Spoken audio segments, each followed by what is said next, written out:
یہ کہانی ہے پاکستان آرمی کے ایک نوجوان سنائپر کی، جس نے کئی مشنز میں جا کر دشمن کو زیر کیا اور اپنے ملک کا نام روشن کیا۔ تو کہانی شروع کرنے سے پہلے میں چاہتا ہوں کہ آپ ہمارے چینل کو سبسکرائب کر لیں اور بیل آئیکن کے بٹن کو دبانا مت بھولیں تاکہ ہماری ہر آنے والی ویڈیو آپ تک پہنچے۔ تو آئیں شروع کرتے ہیں سنائپر۔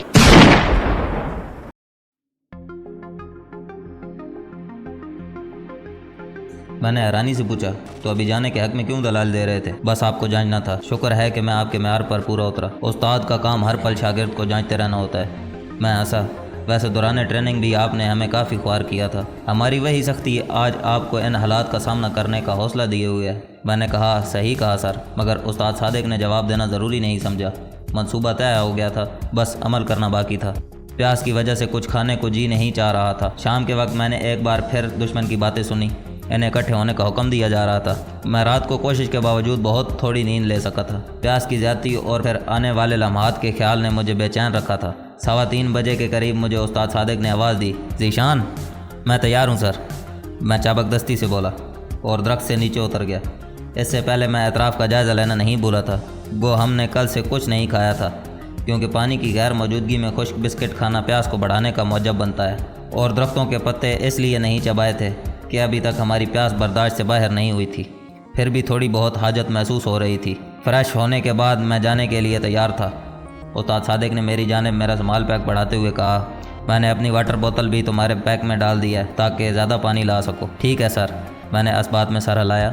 طلوع آفتاب سے پہلے گھیرے سے نکل جانا، ورنہ پھنسنے کا خطرہ بڑھ جائے گا، استاد صادق نے مجھے آخری نصیحت کی، اور میں نے فی امان اللہ سر کہہ کر اپنی رائفل کندھے سے لٹکا لی۔ گلاک 19 پسٹل میں نے ہاتھ میں تھام لیا تھا، کیونکہ سنائپر رائفل کو اسالٹ رائفل کے طور پر استعمال کرنا بے وقوفی ہے۔ حرکت کرتے ہوئے اچھی ساخت کا پستول سنائپر رائفل سے کئی گنا زیادہ کارکردگی دکھا سکتا ہے۔ آسمان کی طرف نگاہ اٹھا کر میں نے قطبی ستارے کو ڈھونڈا اور پھر بازو لمبا کر کے قطبی ستارے سے ڈگری لینے لگا۔ میں نے قطبی ستارے سے 12 ڈگری دائیں سفر کرنا تھا۔ ایک سنائپر کے لیے کمپاس کے ساتھ ستاروں کے استعمال سے واقفیت بھی نہایت ضروری ہے۔ کچھ سامعین کے لیے کمپاس کا استعمال اور ڈگریوں وغیرہ کا کٹ راگ یقیناً ایک نئی چیز ہوگا۔ اگر ڈگریوں کی بات بتانے کے لیے عام فہم انداز میں بات کی جائے تو ایک دائرے کو 360 ڈگری میں تقسیم کیا جاتا ہے۔ اگر آدمی قطبی ستارے کی طرف منہ کر کے کھڑا ہو جائے تو اس کا رخ 0 یا 360 ڈگری کی طرف ہوتا ہے۔ مشرق 90 ڈگری، جنوب 180 ڈگری اور مغرب کی سمت 270 ڈگری پر واقع ہے۔ ہر سمت کے درمیان 90 ڈگری کا فرق ہے۔ کمپاس پر یہ تمام ڈگریاں درج ہوتی ہیں، اور کسی بھی ڈگری پر سفر کرنے کے لیے کمپاس کی سوئی کو مطلوبہ ڈگری کی طرف کر کے چل پڑنا ہوتا ہے، جبکہ ستاروں کی مدد سے سفر کرنے کے لیے ستاروں کے طلوع و غروب ہونے کا علم اور آسمان پر مطلوبہ ستارے کی جگہ کا پتہ ہونا بہت ضروری ہوتا ہے۔ تمام ستاروں میں فقط قطبی ستارہ ایسا ہے جو اپنی جگہ نہیں بدلتا اور ہر وقت قطب شمالی کے اوپر چمکتا رہتا ہے۔ باقی ستارے مشرق سے طلوع ہو کر مغرب میں غروب ہوتے ہیں، البتہ ہر ستارے کا الگ راستہ ہوتا ہے۔ کوئی جنوب مشرق سے طلوع ہوتا ہے تو کوئی شمال مشرق سے، اور کوئی عین مشرق کی سمت سے۔ میں نے چونکہ شمال کی جانب سفر کرنا تھا، اس لیے مجھے اتنی تگ و دو نہیں کرنی پڑی تھی۔ بس قطبی ستارے کو دیکھا، ہاتھ کی مدد سے 12 ڈگری کے فاصلے کا اندازہ کیا اور چل پڑا۔ قطبی ستارے کے علاوہ کسی دوسرے ستارے کو سمت برقرار رکھنے کے لیے زیادہ دیر نہیں چننا جا سکتا، کیونکہ ستاروں کا اپنا سفر جاری رہتا ہے۔ اس لیے ہر آدھے گھنٹے کے بعد پہلے والے ستارے کو چھوڑ کر دوسرا ستارہ چننا پڑتا ہے۔ میں گاہے نائٹ ویژن میں بھی جھانک کر دائیں بائیں کے علاقے کو دیکھ لیتا تھا۔ چلتے وقت حت الوسع میری کوشش یہی تھی کہ میرے پاؤں کی آواز پیدا نہ ہو۔ وہ اس طرح میری رفتار کافی سست ہو گئی تھی، مگر کبھی نہ پہنچنے سے دیر سے پہنچنا بہتر ہوتا ہے۔ رستے میں مجھے دشمن کی کوئی پارٹی نظر نہ آئی۔ یقیناً زیادہ تر پارٹیاں مشرقی سمت میں کھڑی چٹانوں کے سلسلے کے نزدیک گھنے جنگل میں موجود تھیں۔ درختوں کا سلسلہ ختم ہونے کے قریب ہوا تو میری رفتار مزید سست ہو گئی اور میں قریباً رینگ کر آگے بڑھنے لگا۔ اندھیرے کو ختم کرنے کے لیے روشنی اپنے رخ سے آہستہ آہستہ نقاب سرکا رہی۔ جھاڑیوں کی آخری لائن کے قریب میں لیٹ گیا۔ میرے سامنے وہی خشک نالا تھا جسے دشمن سفید نالے کے نام سے پکارتا رہا۔ اس نالے کی دوسری جانب میں نے دشمن کے سریش نامی آدمی کو ہلاک کیا تھا۔ اندھیرے میں مجھے دور سے 2 آدمی اپنی طرف بڑھتے نظر آئے۔ ان کے انداز سے ظاہر تھا کہ وہ دونوں سنتری ہیں۔ میں وہیں دبک کر لیٹا رہا یہاں تک کہ وہ میرے قریب سے گزرتے چلے گئے۔ دونوں دھیمے لہجے میں باتیں کر رہے تھے۔ موضوع سخن گھریلو مسائل اور تنخواہ کی کمی تھی۔ ان کے چند قدم آگے جاتے ہی میں کرولنگ کرتا ہوا خشک نالے سے گزرنے لگا۔ وہ یہ رسک تھا۔ مجھے مکمل طور پر ان کے روٹین سے واقف ہوئے بغیر ایسا نہیں کرنا چاہیے تھا۔ مگر وقت کی کمی نے مجھے یہ قدم اٹھانے پر مجبور کیا تھا۔ یوں بھی ان دونوں سنتریوں کا بے پرواہانہ انداز اس بات کا ثبوت تھا کہ انہیں میرے اس سمت آنے کی کوئی امید نہیں تھی۔ ان کے پیچھے مڑنے سے پہلے میں نے نالا عبور کر لیا تھا۔ ایک جھاڑی کی آڑ لے کر میں نے نالے میں نگاہ دوڑائی۔ پہلے نظر آنے والے پہرے دار تو ابھی تک نہیں پلٹے تھے، البتہ وہ جس سمت سے آئے تھے اس طرف سے 2 اور پہرے دار ٹہلتے ہوئے آگے آ رہے تھے۔ میں نے اس جھاڑی کی آڑ میں پیچھے کھسکنا شروع کر دیا۔ اچانک میری سماعتوں سے کسی کے قدموں کی آواز ٹکرائی۔ وہیں دبک کر میں نے آواز کی طرف نگاہ دوڑائی۔ وہ میرے چھپنے کی جگہ سے 2 جھاڑیاں پہلے بیٹھ گیا۔ یقیناً وہاں ٹوائلٹ کی سہولت موجود نہیں تھی، اس لیے صبح دم جس کا جدھر منہ ہوتا وہ چل پڑتا تھا۔ اس کے فارغ ہونے تک میں وہیں دب کر رہا۔ اس کے واپس پلٹتے ہی میں رینگتا ہوا آگے بڑھ گیا۔ روشنی کی جارحیت بڑھتی رہی۔ میں جھاڑیوں کی آڑ لیتا وہاں سے دور ہوتا گیا۔ طلوع آفتاب تک میں اس نالے سے 400-500 میٹر دور آ گیا تھا۔ وہ اس علاقے میں خطرہ کم تھا، مگر میں نے احتیاط کا دامن ہاتھ سے نہ چھوڑا۔ ایک مرحلہ تو باخیر و عافیت گزر گیا تھا، اب پانی بھر کر واپسی کا مرحلہ باقی تھا۔ واپسی کے لیے مجھے لازماً رات کا انتظار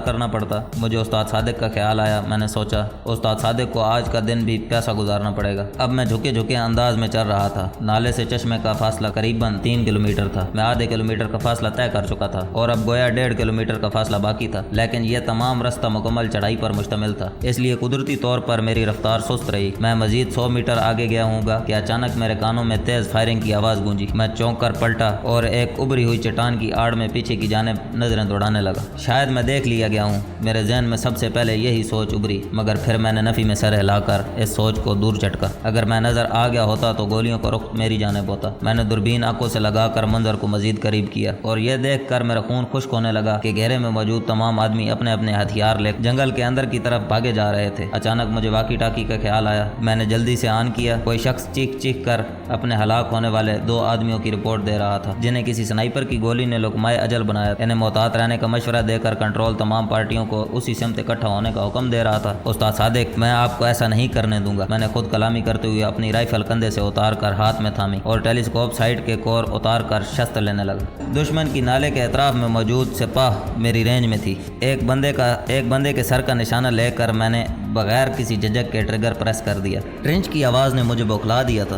میں نے جلدی سے رائفل کاک کی، لیکن میگزین خالی تھی اور اس کے ساتھ ہی مجھے انکشاف ہوا کہ وہ میری رائفل نہیں ہے۔ میں نے جلدی سے اسمال پیک پیٹ سے اتارا اور اس میں موجود فالتو راؤنڈ نکالنے کے لیے اپنا ہاتھ اندر داخل کیا۔ میرا ہاتھ نامراد باہر آیا۔ استاد صادق نے اسٹائر سنائپر رائفل کے تمام گولیاں نکال لیں اور ان کی جگہ اپنا پسٹل اس نے میرے جھولے میں رکھ دیا تھا۔ اس نے سوچے سمجھے منصوبے کے تحت مجھے پانی لینے بھیجا تھا، ورنہ کوئی سنائپر پانی کے لیے اتنا بڑا خطرہ مول نہیں لیا کرتا۔ وہاں سبزے کی بہتات تھی، ہم آسانی سے وہ سبزہ کھا کر پانی اور کھانے کی ضرورت سے بے فکر ہو سکتے تھے، لیکن وہ جانتا تھا کہ ہم زیادہ دیر اس درخت پر چھپے نہیں رہ سکتے اور پھر اپنے زخمی پاؤں کے ساتھ اس کا سفر کرنا مشکل نہیں بلکہ ناممکن تھا۔ یہی سوچ کر اس نے مجھے تحفظ دینے کا سوچا اور اس پر عمل کر گزرا۔ اچانک فائرنگ کی آواز میں شدت آ گئی۔ دشمن کو ہدف مل گیا تھا۔ درخت کی ٹہنیاں صرف نظری آڑ مہیا کر سکتی ہیں، گولی روکنے کی طاقت نہیں رکھتی۔ وائرلیس سیٹ پر کوئی چیختے ہوئے اپنی کامیابی کی رپورٹ پیش کر رہا تھا اور میرے دماغ میں استاد صادق کی گفتگو گونج رہی تھی۔ یہ تو تم جانتے ہو کہ ہر سنائپر ریٹائر ہوتے وقت اپنی رائفل اپنے جانشین کے حوالے کیا کرتا ہے۔ اس نے صبح میرے درخت سے اترتے ہی میری رائفل کی جگہ اپنی رائفل رکھ دی تھی اور میرے سمال پیک سے ٹائر سنائپر کے تمام راؤنڈ بھی نکال لیے تھے تاکہ میں جوش میں آ کر دشمن پر فائر نہ کرنا شروع کر دوں۔ البتہ اپنے استاد ہاشم کی طرح اپنا پستول اپنے جانشین کے حوالے کرنا اسے نہیں بھولا تھا۔ دھوکے باز استاد کا دھوکے باز شاگرد، میں خود کلامی کے انداز میں بڑبڑایا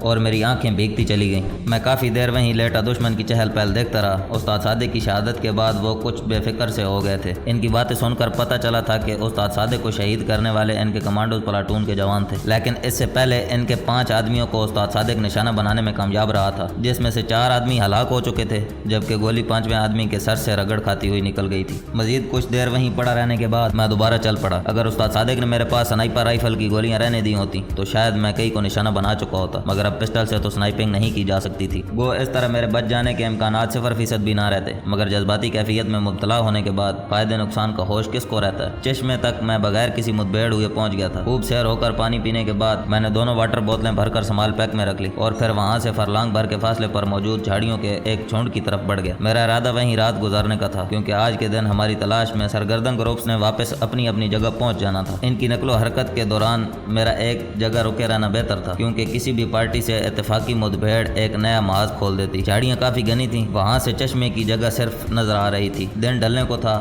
جب چشمے پر چند آدمی پانی بھرتے دکھائی دیے وہ آپس میں ہنسی مذاق مذاق کر رہے تھے۔ ایک سخت ابتلا کے بعد انہیں ذہنی سکون حاصل ہوا تھا اور انہوں نے ایک خطرناک دشمن سے خلاصی پائی تھی، ایسے شفاق دشمن جس نے ان کے درجن بھر ساتھی ہلاک کر دیے تھے۔ میں بس خالی نظروں سے انہیں چہلیں کرتے ہوئے دیکھتا رہا۔ چشمے کے پانی سے ہاتھ منہ دھونے کے بعد وہ ایک مرتبہ پھر اپنے راستے ہو لیے تھے۔ سیر ہو کر پانی پینے کے بعد میری بھوک بھی ابھر آئی تھی۔ میں پیک سے بسکٹ نکال کر کھانے لگا۔ استاد صادق نے اپنی خوراک بھی میرے پیک میں ڈال دی تھی۔ اپنے مقدر کا رزق میرے حوالے کرتے ہوئے اسے ذرا بھی جھجک محسوس نہیں ہوئی۔ اس نے مرنے کا فیصلہ کر لیا تھا، مگر اپنی آخری گفتگو میں اس نے کوئی ایسا اشارہ نہیں دیا تھا کہ مجھے اس کے ارادے کی بابت معلوم ہو۔ یقیناً یہ فیصلہ اس نے بہت پہلے کر لیا تھا۔ اس وقت جب میں نے اس کی بات ماننے کے بجائے اس کے ساتھ رہنے کا فیصلہ کیا تھا، اپنے استاد ہاشم کی کہانی سنانے کا مقصد مجھے اپنی موت کے لیے ذہنی طور پر تیار کرنا تھا۔ دوران ٹریننگ اس نے اپنے کئی تجربات ہمارے گوشے گزار کیے تھے، مگر اپنی زندگی کا سب سے اہم واقعہ اس نے ایسے حالات میں سنایا تھا جب وہ خود اپنے استاد کی راہ پر چلنے کا ارادہ کر چکا تھا۔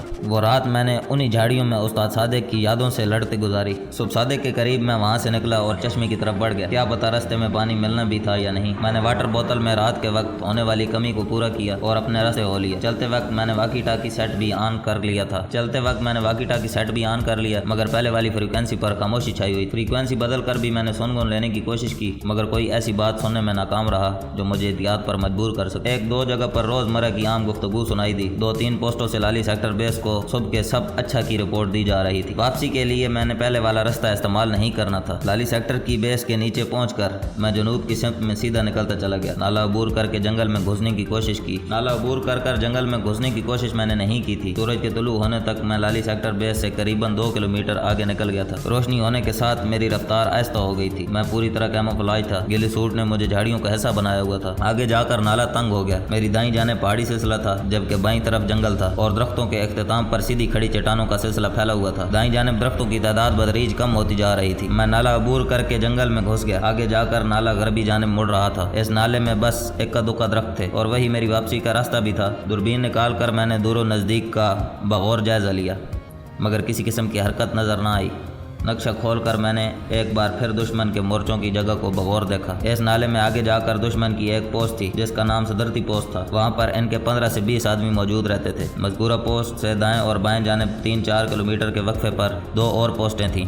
وہاں بھی ان کی نفری 10 کا ہنسا عبور کر جاتی تھی۔ مجھے صدرتی پوسٹ سے دائیں جانب کا راستہ اختیار کرنا تھا اور گجر پوسٹ کے قریب سے پھر غربی سمت مڑ کر دشمن کی آخری پوسٹ کے علاقے سے گزر کر میرے سامنے پاکستان کی پہلی پوسٹ آ جانا تھی۔ ہم نے آتے وقت دوسرا راستہ اختیار کیا تھا۔ اس وقت ہمیں بارڈر پار کرانے کے لیے ایک رہبر بھی آیا تھا جو ہمارے بارڈر پار کرتے ہی واپس چلا گیا تھا۔ اب واپسی کے سفر میں اکیلا تھا اور اپنا راستہ مجھے خود ڈھونڈنا تھا۔ نقشہ واپس مال پیک میں رکھ کر میں اللہ پاک کا بابرکت نام لے کر غربی نالے میں گھس گیا۔ وہاں چھدرے درخت تھے مگر راستے میں بڑے بڑے پتھر بھی کثیر تعداد میں موجود تھے جو چھپنے میں مدد دے سکتے تھے۔ میں رکے بغیر چلتا رہا۔ البتہ صدرتی پوسٹ کے علاقے کو میں رات کے اندھیرے ہی میں عبور کر سکتا تھا۔ پوسٹ سے کلومیٹر بھر پہلے ایک مناسب مقام پر رک گیا۔ میں رات کا انتظار کرنے لگا۔ آنے والی رات چونکہ مجھے بقیہ تمام راستہ طے کرنا تھا اس لیے کھا پی کر میں آرام کی غرض سے لیٹ گیا۔ وہ جگہ ایسی تھی کہ میرے دیکھے جانے کا خطرہ نہ ہونے کے برابر تھا۔ سرشام ہی وہاں سے باہر نکلا۔ یہ ایسا وقت ہوتا ہے جب پوسٹ پر موجود سنتری اتنے چوکنا نہیں ہوتے کیونکہ ایک تو یہ وقت شام کے کھانے کا ہوتا ہے اور دوسرا ڈیوٹی وغیرہ کی تبدیلی اور رات کے انتظامی امور میں بھی لوگ مصروف ہوتے ہیں اور پھر سب سے بڑھ کر مجھے 20 کلومیٹر کے قریب فاصلہ طے کرنا تھا۔ اس لیے سرشام ہی سفر شروع کرتا تو پہاڑی علاقے کا یہ فیصلہ طے ہو سکتا تھا۔ میں بڑے پتھروں اور رستے میں آنے والے اکا دکا درختوں کی آڑ لے کر چلتا رہا۔ صدرتی پوسٹ کے علاقے کو عبور کرتے ہی میری رفتار تھوڑی تیز ہو گئی تھی۔ گھنٹے ڈیڑھ بعد میں گجر پوسٹ کے قریب پہنچ گیا۔ وہاں سے نالا سیدھا آگے نکلتا چلا گیا جبکہ میں غربی سمت کو مڑ گیا۔ آگے چڑھائی تھی۔ میری رفتار کافی سست ہو گئی۔ آکسیجن کی کمی کے باعث اس علاقے میں تیز رفتاری سے حرکت کرنا مشکل ہوتا ہے، خاص کر اس وقت جب بندہ چڑھائی چڑھ رہا ہو۔ رات 2 بجے کے قریب میں دشمن کی آخری پوسٹ کے حدود میں پہنچ گیا تھا۔ وہ علاقہ خطرناک تھا کیونکہ ایسی پوسٹ جو دشمن کے بالکل سامنے ہو اس پر ڈیوٹی والے سپاہی بہت چوکس ہوتے ہیں اور ہندو تو اس معاملے میں یوں بھی بہت ڈرپوک ہیں اور ڈر کی وجہ سے ان کا ڈیوٹی پر موجود جوان سست نہیں ہوتے جبکہ پاک آرمی کے جوان دلیری کی وجہ سے عموماً بے پرواہ ہوتے ہیں۔ میں ڈھلان عبور کر کے نسبتاً اونچائی پر پہنچا۔ نقشے کے مطابق یہ پوسٹ وہاں سے 200 گز آگے تھی۔ سمال پیک سے نائٹ ویژن سائٹ نکال کر میں نے آنکھوں سے لگائی مگر اتنے فاصلے سے میں صرف پوسٹ کے خد و خال ہی دیکھ سکا، کوئی اور نقل و حرکت مجھے دکھائی نہ دی۔ میں آگے بڑھ گیا۔ اس مرتبہ میں بقدر 100 گز پوسٹ سے پہلے رکا اور ایک پتھر کی آڑ لے کر پوسٹ پوسٹ کا جائزہ لینے لگا۔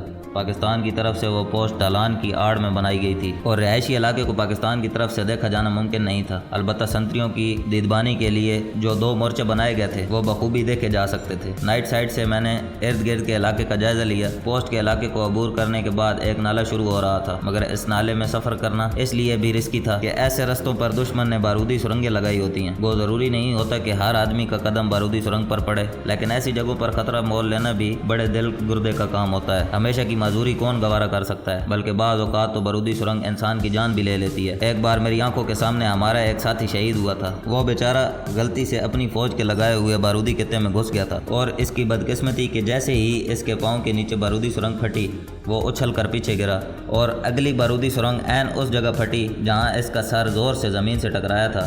بعد میں ہم نے بڑی مشکل سے اس کی لاش کو وہاں سے نکالا تھا۔ ساری صورتحال کا جائزہ لے کر جو لائے عمل مجھے سوجا وہ یہی تھا کہ میں اس پوسٹ کو بائی پاس نہیں کر سکتا۔ پوسٹ کے دائیں بائیں جو چڑھائیاں تھیں انہیں کو پیما کے سامان کے بغیر عبور کرنا ناممکن تھا۔ کوئی اور راستہ اختیار کرنے کے لیے مجھے دوبارہ پیچھے جانا پڑتا اور دشمن کے علاقے میں یوں آزادانہ حرکت مجھے پھنسا سکتی تھی۔ آخر ایک فیصلے پر پہنچ کر میں خطرہ مول لینے کو تیار ہو گیا۔ منصوبہ بناتے ہی میں ایک بار پھر دشمن کے مورچوں کو تاڑنے لگا۔ 2:30 بجنے میں چند منٹ ہی رہتے تھے۔ مجھے امید تھی کہ سنتریوں کی بدلی آنے والی ہوگی۔ 2:30 میری گھڑی بجا رہی تھی۔ انڈیا کا ٹائم چونکہ ہم سے نصف گھنٹہ آگے ہے اس لیے ان کی گھڑیوں میں لازماً 3 بجنے والے تھے، کیونکہ قاعدہ یہ ہے کہ ڈیوٹی پر موجود سپاہیوں کی ہر 2 گھنٹے بعد بدلی ہوتی ہے، اور چونکہ ایسی حساس پوسٹوں پر بیک وقت 2 سنتری جاگ رہے ہوتے ہیں اس لیے ڈیوٹی کے اوقات کار اس طرح بانٹے جاتے ہیں کہ ایک کی ڈیوٹی اگر 5 سے 7 بجے تک ہو تو دوسرے کی 6 سے 8 بجے مقرر کی جاتی ہے تاکہ دونوں سنتری اکٹھے نہ جاگیں اور دونوں کی نیند پوری ہو۔